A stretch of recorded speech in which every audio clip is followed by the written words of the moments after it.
Hello and welcome back to the channel. I'm Krashy, and today we're going to be diving into a VOD review from the OCE AEOS Cup quarterfinals, winner bracket quarterfinals between Ground Zero and Team Gap.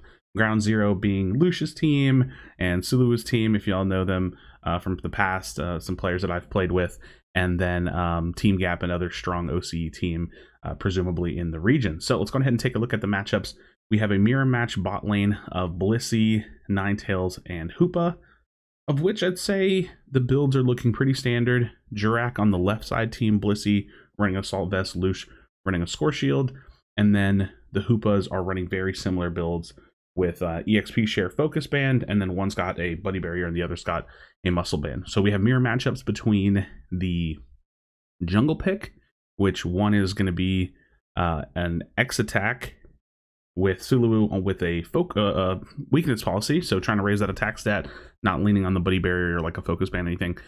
The other side is going to be a full heal with an attack weight, so trying to stack. We have a stacking Blastoise in the solo top lane, and then we have a double stacking Cookie attack weight Serena, which if you're getting the 1v1 lane like that, that's where I think Cookie is the most valuable. I feel like I always talk about how bad Cookie is because it's not actually a bad item. It's just not a very practical item. That's whenever it's practical right there.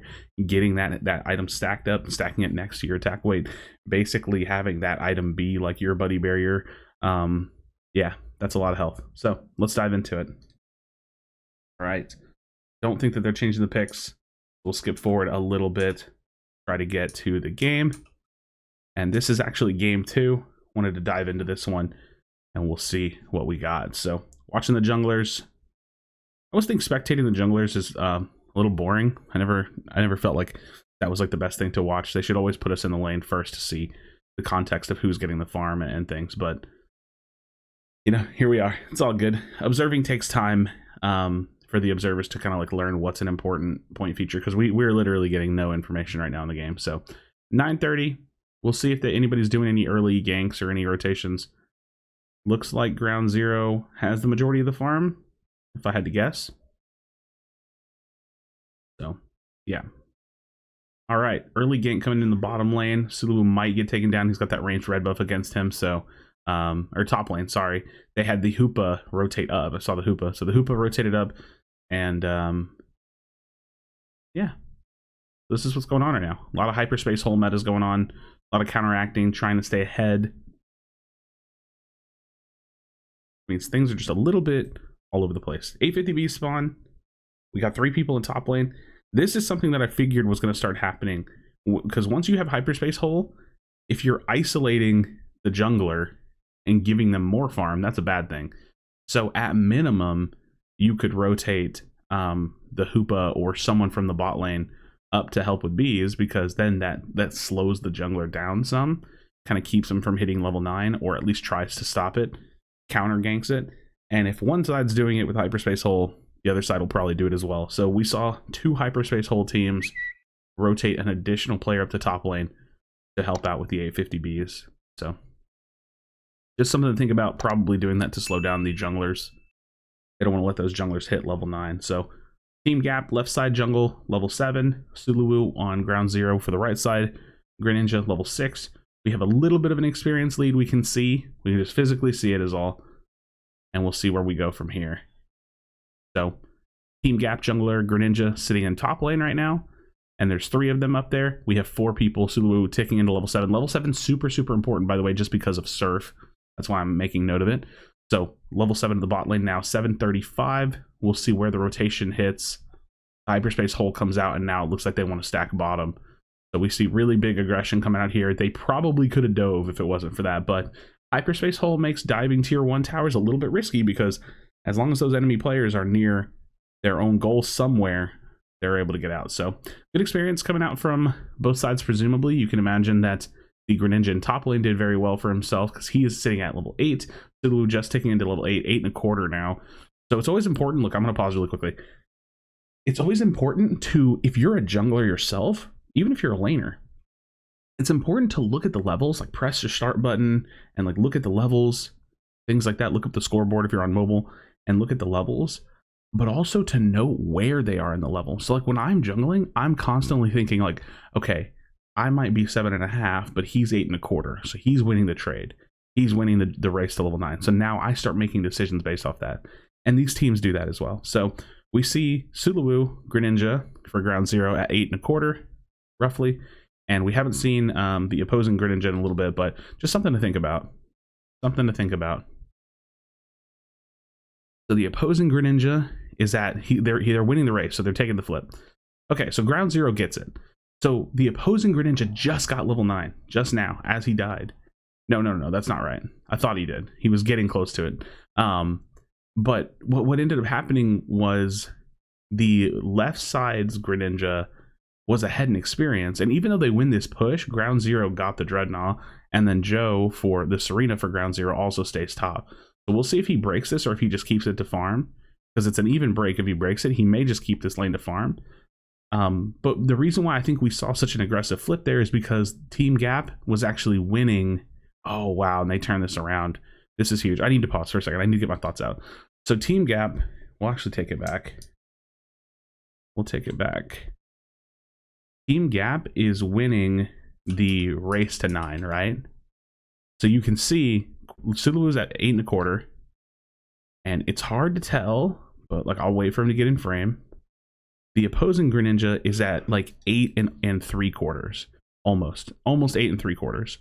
But 8.75, if they wait, they just lose. Ground 0 will lose. So they just full take the flip or full take the fight. Either one is fine. So it's a little bit of both, right? Because the Blastoise is coming in. So the right side team gets it. So ground 0 gets it. And even though they lose this push, I think the damning thing from Team Gap here is the overstay. And you do see this from time to time.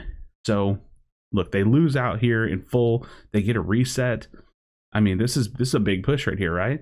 But the overstay, the committal, like the amount of commitment it takes to really dive that tower while people are coming back is just, without 5 as well, without 5 people, it doesn't work out for them. So we can't really see it right now because we're watching top lane, but look at this resurgence coming from ground 0. So now any experience is definitely, like, experience lead is definitely in the hands of ground 0, but also they get the dive now. So ground 0 really takes advantage of this situation. Man, if they could put those Hoopa points in, well, the Hoopa just got up to 30. These aggressive resets with Hyperspace Hold too are crazy. And then Joe's just been free farming the whole time. This Serena has been free farming. So really strong position to be in. You can see the levels on the left hand side. It's crazy. Level 10 Serena, Blastoise just ticked into 9. Level 11 Greninja. We have a 9.5 Greninja here. So really big level lead here.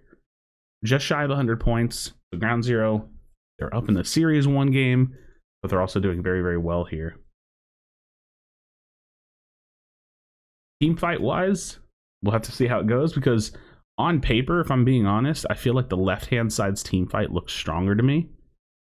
But that's just because of my perception of Blastoise versus Serena. Serena's actually very strong right now, in my opinion.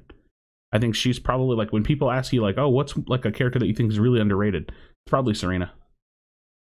Especially that build, because I don't really feel like you can run that build easily. You can maybe run that build in solo queue. That'd be really fun to try. I might have to do that. I tried the, you know, like, #1 top laner Serena build. Might have to make that a video. That could be fun.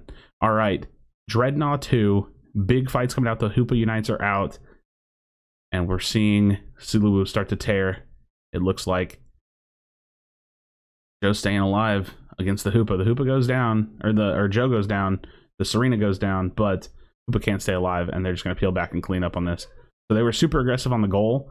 They win that fight, and then they take this Dreadnought. So ground 0 really holding the field. And the good thing about this is that they still have their tier 1 goal.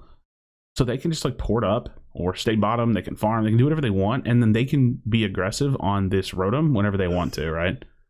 They can hold it for under 4 minutes. So that way they don't have to deal with another Rotom. There won't be enough time. They can do whatever they want, really, here. They've afforded themselves that. All right, they send the Serena forward, and they're probably just bullying. I wonder if they're going to hold. No, okay, so they don't hold. And at the kill time of this Rotom, that is the last Rotom. So no more Rotoms. Oh my gosh. They just dive straight through. This is a huge push now. With 3 down, I just don't think this is stoppable. Yep, nope. This is huge stomp push. This is like when games start to snowball pretty big. Now, the biggest thing here is the discipline. Look at this. Look at this discipline. They run away. They don't want to give any experience. There's no need to give back any experience. We have the left-hand side's, you know, quote-unquote tank player, because it is the tank role, is level 9. And we have Suluwu at level 13. And the bottom player, level 12, or level 11 for Lush on the ground zero side, Blissey. So huge, huge experience gaps that they just don't want to give up. The discipline to not die in competitive, or to not get KO'd, fainted, however you want to say it, is huge. It's one thing to have a point lead. It's a completely different thing to literally be stronger than your teammates. And that comes from levels, because that comes with stat bonuses. All right, small turn in here.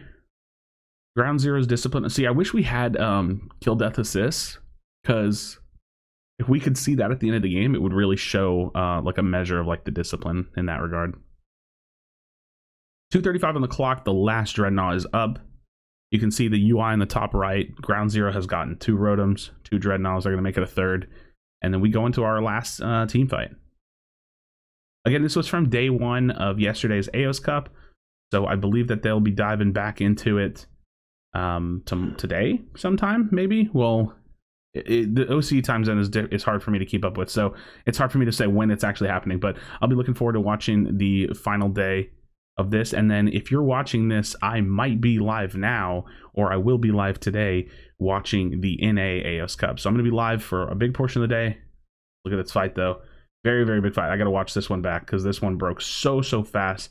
But ground zero, the thing about this is, I'll tell you straight up, you could look at the levels and know which team's probably going to win this fight. So let's take a look at it. I love the tanky Serena engage. Okay, let's look at the levels. Hoopa to Hoopa, 12 to 12. Ninetales to Ninetales, 11 to 12. Top lane to top lane is 12 to 13. Blissey to Blissey, 10 to 12. Greninja to Greninja, 13 to 14. So there's only one person where it's like Hoopa to Hoopa, 12 to 12, where they're the same level. So that's just flat health, flat defenses, flat damage. All of that is just higher. So in mirror matches at all, that's dangerous. Okay, so looking at it right here, this is really, really interesting. The engage starts with Feather, Ground Zero's Ninetales, stepping forward with an Aurora Veil to set the pace of the fight. As soon as that happens, Feather's going to take some damage, but they're already like starting to like spray and poke with the Aurora Veil. So when that happens, Joe, the Ground Zero Serena, comes over the top and pinches in on them. And this is going to be so much damage right here. So much damage, because it's AoE damage. So you're getting a ton of value out of this AoE. Boom. And then they go straight for the Ninetales. So the Ninetales is basically effectively dead. Even if they get a buddy barrier, you could see that this is where Suluwu dives in now, and the fight is breaking. And this is what I've been saying about this patch a lot. I did a VOD review with some friends the other night for their team, and the game feels to me like it's very proactive versus reactive. And in the end game fight, I feel like the team that is very proactive is going to win the fight, because they dive in, they focus the target they want to focus. They're the ones that start getting the hits in. It's like a punch first kind of meta. So we see them diving in, they're doing all this damage. The Ninetales hasn't been able to move for so long, and then the Hoopa Unites just kind of start to overlay on top. But to be completely honest, the fight was won. The fight was won the minute that the Ninetales and the Serena started putting in damage together, and then the rest just came to fruition, right? So let's watch it one more time in real time. I'll try to make note of some things. So watch the Ninetales here. The Ninetales sets the tone. Boom, damage, chip. Look at this, damage. Serena comes in, picks the kill target, goes straight for it. That's kill target. Then you have Suluwu. Suluwu gets ulted by Lush, and then the fight's just over. It's very proactive versus reactive. And when you're the team that's in the lead, being proactive is incredibly strong, because you can just wipe everybody out and guarantee the win. And being reactive will almost probably, in this current burst meta, will probably almost always get you killed. So really, really strong performance from Ground Zero. And GG's to Team Gap, of course. But they're going to go ahead and take this one, which puts them, if I saw correctly, undefeated in the AEOS Cup Day 1. So they're going to be sitting in winner's bracket, waiting on the loser's bracket to kind of catch up to their matches, and getting prepared to take this into Game 2. So we'll watch and see if there's any kind of a resurgence, any repush. There's a little over a minute, and at this point you kind of have to be pushing, so because there's just not much time. So even with like Sulu and them still being back here, it's gonna buy them a lot of time to not have to defend, right? And they know they can give up both tier 1 towers just based on how much points are on it. And you still have Joe just dive in the background. I love this build. I really do. Weakness policy for the attack stat, attack weight for the attack stat, and then AEOS cookie to be your just full-on tankiness. Like, it's a good build. It's good stuff. I really like that.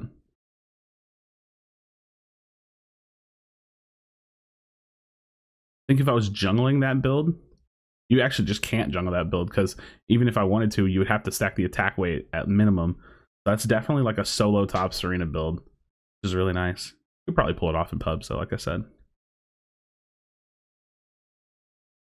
They counteract each other's scores. There's just no time. That's the big thing. So GG's to Ground Zero, like I said. So they go undefeated, and they're going to be sitting in the winner's bracket.